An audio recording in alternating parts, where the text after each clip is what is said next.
చూడండి ఇప్పుడైతే నేను పాలు పెట్టిన పక్కన డికాషన్ పెట్టిన అంకుల్కి పక్క దాని మీద డికాషన్ పెట్టిన డికాషన్ అయితే అయిపోయింది. అంకుల్కి టైం మస్తు అవుతుంది కావాలి అని చెప్పేసి ఆయనకు తొందరగా పెట్టేసిన. సరేనా ఇప్పుడైతే అంకుల్కి డికాషన్ పోసేస్తా. ఏదో కొద్దిగా తాగుతాడమ్మా అట్లా ఎంత పెట్టినా చూసినా కొంచెం ఆయనకు అలవాటు అయిపోయింది అప్పటి నుంచి.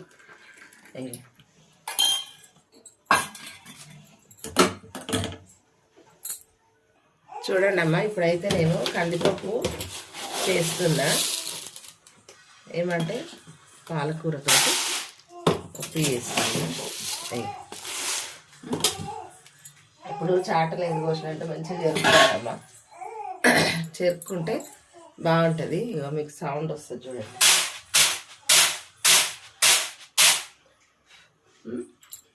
మంచిగా చెరుక్కోవాలి అట్లా. పప్పు అయితే చెరిగిన కడిగిన కూడా ఇప్పుడైతే పెట్టేస్తున్నా. వాటర్ వేస్తున్నాము ఒక చెంబు. ఇంకొక సగం మా మన్మరాలు ఎత్తుకోవాలని చెప్పేసి గట్టి గట్టిగా అరుస్తుంది.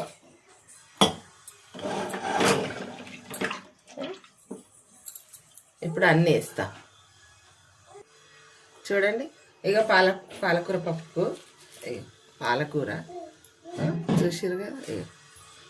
ఓకేనా ఇప్పుడు పప్పులకు కావాల్సింది టమాటా, పచ్చిమిర్చి, కొత్తిమీర, కలెమాకు చూసిరా. కొంచెం చింతపండు, కొంచెం ఇంత చింతపండు అయితే సరిపోతుంది. చూపిస్తా వేసే విధానం. సరేనా పొయ్యి అయితే ముట్టించుకున్నా, చిన్న మంట మీద పెట్టినా మంచిగా వేడవుతుంది. చూడండి ఇప్పుడైతే ఇగో మనం అన్నీ కడిగి పెట్టేసుకున్నా.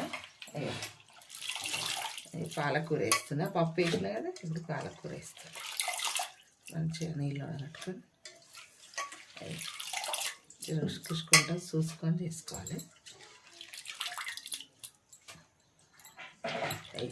కొంచెం ఇట్లా పెద్ద పెద్దగానే ఉండాలమ్మా పప్పుకు బాగుంటుంది. మనము ఉడుకుతుంది కదా బాగా ఉడుకుతుంది, కొంచెం మెదుపుతాం కాబట్టి కొంచెం పెద్దగా ఉంటేనే పప్పుకు అనేది బాగుంటుంది.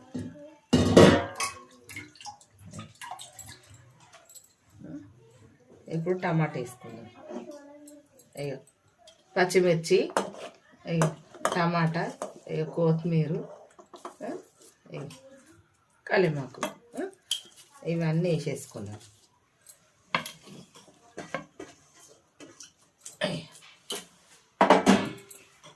కొద్దిగా చింతపండు అని చెప్పినా కదా, చింతపండు కూడా మంచిగా కడిగి ఇప్పుడు ఇట్లా చూసుకొని ఒక నిమ్మకాయ సైజ్ అంతా వేసుకోవాలి. ఒక నిమ్మకాయ సైజ్ వేసేస్తున్నాం. ఇప్పుడు పసుపు వేసుకుందాం.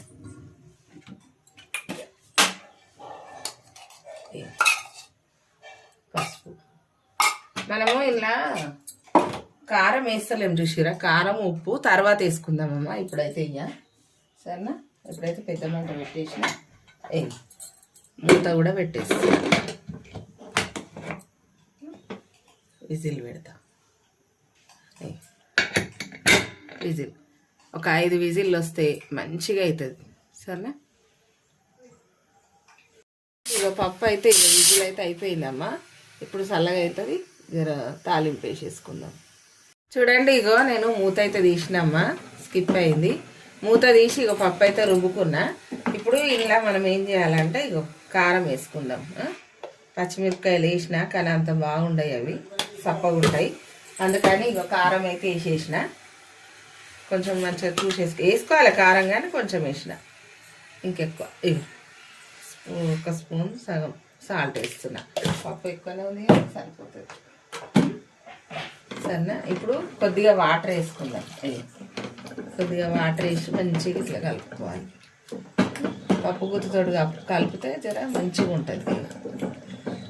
ఓకేనా ఇప్పుడైతే మనం తాలింపు పెడదాము. తాలింపు పెట్టేసి చూపిస్తాం. చూడండి ఇప్పుడైతే గిన్నె పెట్టేసిన. ఇక ఆయిల్ వేస్తున్నా. ఒక 3 పావులు ఆయిల్ వేసిన. ఇప్పుడైతే జీలకర్ర ఆవాలు వేద్దాం. ఎండుమిర్చి జీలకర్ర ఆవాలు.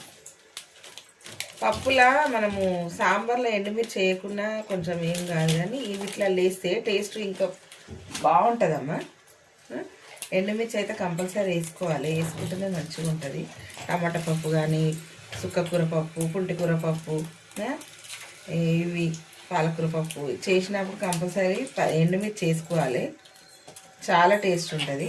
ఇప్పుడైతే ఇగో జీలకర్ర ఆవాలు వేసేసిన, ఎండుమిర్చి కూడా వేసేస్తా.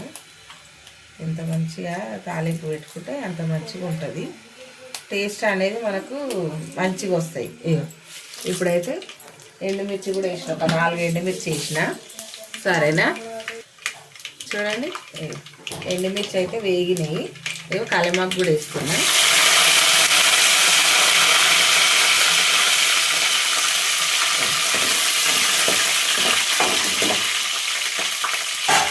ఇప్పుడు పప్పు వేస్తున్నాం.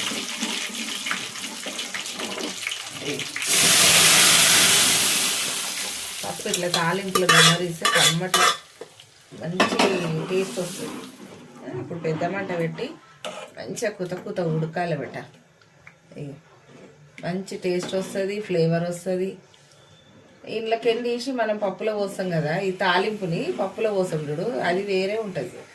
ఇట్లా పోసి వెంటనే కుత ఉడుకుతుంది కదా, చాలా బాగుంటుంది. చూసిరా, ఇట్లా ఒక్క 2 నిమిషాలు ఉడకనిచ్చేసి బంద్ చేసుకుండే, కొంచెం 2 నిమిషాలు ఉడకాలి. చూడండి ఇక పప్పు అయితే అయిపోయింది, స్టవ్ అయితే ఆర్పేస్తున్నామా. సరేనా, ఈరోజు మా ఇంట్లో టిఫిన్ అయితే చేయలేదమ్మా, అంకుల్ బయట నుంచే టిఫిన్ తెచ్చుకుండు తింటుండు. అయితే ఈరోజు పాలకూర పప్పు అయితే చేసిన. పాలు అలా పాలల్లా అరటిపండ్లు వేసుకొని తినడం వీళ్ళకి ఇష్టం, ఇక వాళ్ళు అదే తిన్నారు ఈరోజు. సరేనా, ఓకేనామ్మా, ఇట్లా చేసుకోర్రి. బాయ్ అమ్మా, ఈరోజు అయితే నేను ఇది వంట. బాయ్, లైక్ చేయండి అమ్మా, సబ్స్క్రైబ్ చేసుకోర్రి. బాయ్.